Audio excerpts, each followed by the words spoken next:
Dans la partie africaine du muséum, il y a maintenant Marty, un zèbre loin d'être sauvage. Pendant 8 ans, il a fait partie de la ménagerie du cirque Fratellini.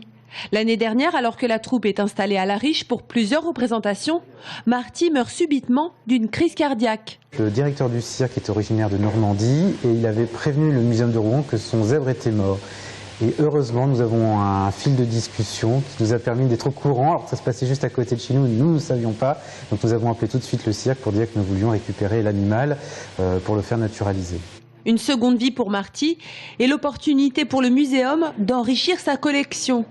Car depuis ces 20 dernières années, l'établissement a du mal à trouver de nouveaux spécimens à exposer. Beaucoup de pays maintenant restreignent les exportations d'animaux. Il y a toute une série de lois de protection de la nature qui sont tout à fait justifiées. Ceci dit, nous avons de plus en plus de propositions de personnes qui héritent de telles collections, qui ne peuvent pas les garder par manque d'intérêt, par manque de place, et puis aussi parce qu'elles considèrent que ces animaux pourraient être plus utiles à l'éducation des enfants et des adultes, des visiteurs donc en règle générale, et qu'il serait mieux que ces collections terminent leur vie entre guillemets dans un muséum. Et c'est ainsi qu'un particulier du Loir-et-Cher a légué ce lion et ce crocodile du Nil. Il y a quelques années, le muséum fêtait l'arrivée d'un spécimen unique, un gorille, un don de la veuve de l'ancien président du Conseil général d'Indre-et-Loire, André-Georges Voisin. Dans les années 70, il avait ramené l'animal d'Afrique. Depuis, il trônait dans sa maison à l'île Bouchard.